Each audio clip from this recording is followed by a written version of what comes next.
और मैं ईद के मौके पर सबसे पहले ईद उल अजहा की सबको मुबारकबाद दूंगा। सभी को दिल की गहराइयों से ईद मुबारक।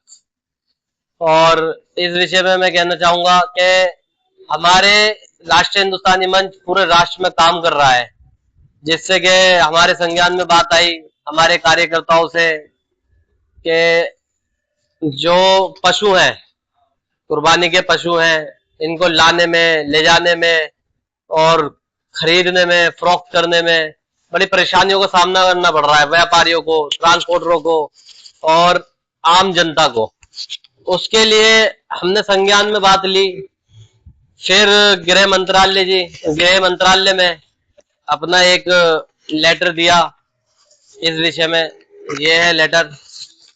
क्या क्या निकल हमने, और इसी की एक कॉपी पशु मंत्रालय में भी हमने दे दी है, जिसमें लिखा है हमने कि बकरा ईद के अवसर पर पशुओं, परिवहन, खरीद, बिक्री एवं आवागमन में आ रही कठिनाइयों के समाधान हेतु राष्ट्रीय स्तर पर दिशा निर्देश जारी करने के संबंध में निवेदन।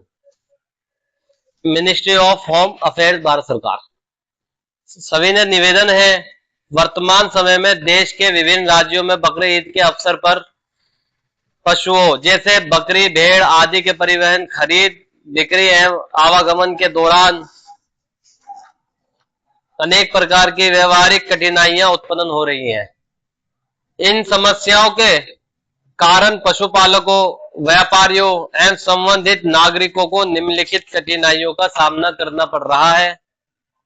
पशुओं के परिवहन में अनावश्यक रोक-टोक एवं बाधाएं, राज्यों एवं स्थानीय स्तर पर नियमों में भिन्नता के कारण भ्रम की स्थिति, व्यापारियों एवं पशुपालकों को आर्थिक हानि, बाजार व्यवस्था एवं आपूर्ति श्रृंखला प्रभावित होना।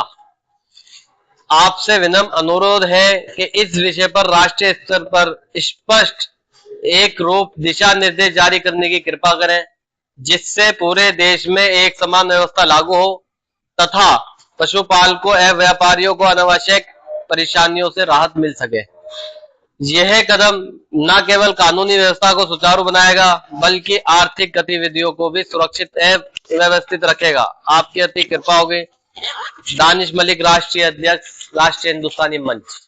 ये हमने लेटर दिया है और इससे बहुत सारे बेनिफिट मिलने वाले हैं, जैसे कि व्यापार में नुकसान होना।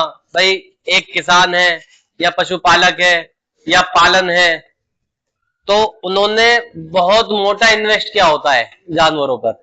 अगर वो जानवर सही तरीके से, सुरक्षित तरीके से बाजार में नहीं जा पाएंगे या उनके साथ परेशानियों का विषय बनेगा, ट्रांसपोर्टर टूटेगा, व्यापारी टूटेगा और जानवर की आपूर्ति हो जाएगी, जिसकी वजह से व्यवस्था बिगड़ने के श्रृंखला पैदा होती है, महंगाई बढ़ती है, आम आदमी परेशान होता है और कहीं ना कहीं आर्थिक चोट पहुंचती है हिंदुस्तान को, देश को। तो ये कदम हमने कहा है कि इस पे एक नजर डालें गृह मंत्री जी और इसके ऊपर विचार करके इसे लागू करें। कुछ कट्टरवादी संगठनों की तरफ से व्यापारियों को का उत्पीड़न किया जा रहा है, इस पर क्या कहेंगे? इस पर मैं कहूंगा कि ये जो त्योहार है कोई नया त्योहार नहीं है, ये आज से नहीं, काफी समय से, बुजुर्गों के टाइम से, आजादी के वक्त से, हो सकता है उसके पहले से मनाया जा रहा है। तो ऐसा नहीं है कि ये नया त्योहार है आज चालू हो गया कि इस पर रोक लगाई जाए या अब कुर्बानी होती है, ये सदियों से होती आई है। रोक लगाने की अगर बात आती है तो जो जानवर पर प्रतिबंध है, जैसे गाय, ऊंट इत्यादि बहुत सारे ऐसे जानवर है, मोर, जिन पे बैन है, उन जानवरों को ना जिवा करा जाए। जो बकरा ईद के जानवर है जो कुर्बानी के लिए बनाए हैं उनको ही जिवा करें, उनकी ही कुर्बानी दें। और उन कट्टरपंथियों से मैं हाथ जोड़ के निवेदन करूंगा, भाई देश में हिंदू, मुस्लिम, सिख, ईसाई, अदर बहुत सारी कम्युनिटी के लोग रहते हैं, इसीलिए हिंदुस्तान को सोने की चिड़िया कहा जाता है। तो मैं उनसे कहूंगा कि इस तरह की हरकतें ना करें, ये उनका त्योहार है, उनको अपने तरीके से बनाने दें। आपका त्योहार आप अपने तरीके से बनाएं, बस इतना ही कहना चाहूंगा। कुछ संस्थाएं हैं और कुछ एडवोकेट हैं वो अपने नंबर जारी करते हैं कि कोई भी रुकावट आती है ट्रांसपोर्टेशन में, या कोई उत्पीड़न करता है, कोई परेशान करता है कुर्बानी के जानवर को लेकर के, तो ऐसा आपने भी कोई नंबर जारी किया है? नहीं, मैंने तो और बल्कि उनको समझाने का काम किया है।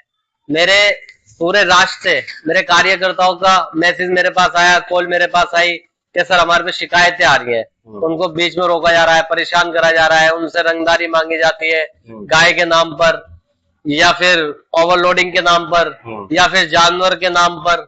इस तरह के सामने आए विषय, जब मैंने ये लेटर आगे भेजा है इसलिए इस पर एक्शन लिया है। और अपने हर कार्यकर्ता को मैंने बोला है कि मेरे भाई वहां उस समय पर जाए जहां पर ये चीजें हो रही है, करने वालों को भी समझाए, और जो ला रहे हैं अगर वो गैर कानूनी तरीके से ला रहे हैं तो उनको तरीके से लेके आए, और जो इनको परेशान कर रहे हैं उन पर अंकुश लगाने का काम करें।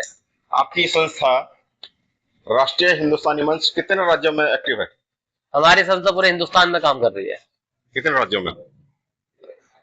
28 राज्यों में। सब में एक्टिव है? सब में एक्टिव है। कहीं पे बहुत तेजी से है, कहीं पे बहुत कम। इसमें मैं ये कहूंगा कि हमारा राष्ट्रीय हिंदुस्तानी मंच जागरूकता फैलाने के लिए काम कर रहा है। अपने स्टेट में छोटी छोटी मीटिंगें कर रहा है, उसके अंदर लोगों को यही समझाने का काम कर रहा है कि भाई जो हमारी कुर्बानी के अवशेष है, खून है, गंदगी है, इस तरह की जो भी चीजें है, उसको आप पॉलीथीन, कट्टे या किसी भी चीज में करके अपने घर में रखें, और जैसे ही गाड़ी आती है उसके अंदर डालें। और उस जगह के निगम पार्षद हैं, उनसे हम अपील कर रहे हैं, अपने राष्ट्रीय हिंदुस्तानी मंच के कार्यकर्ता से कह रहे हैं कि जाके उनको बोले कि भाई साहब हमारे क्षेत्र में इस चीज की कमी ना आने दें, हमारे क्षेत्र में गाड़ी भेजे, सफाई कर्मी भेजे, और समय के अनुसार वो सारे अवशेष को उठा के सही जगह पहुंचाने का काम करें, जिससे उसके अंदर बदबू ना आए, जिसकी वजह से बीमारियां ना फैले।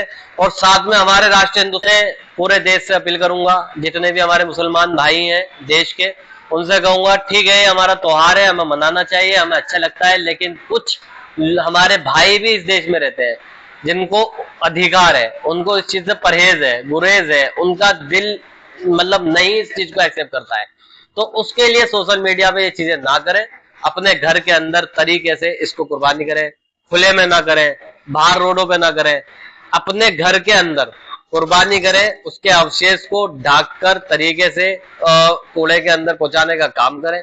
और सोशल मीडिया पे डालने से कुछ नहीं होना भाई, सिर्फ और सिर्फ बदनामी है और दूसरों के मतलब मन को ठेस पहुंचाने वाली बात है।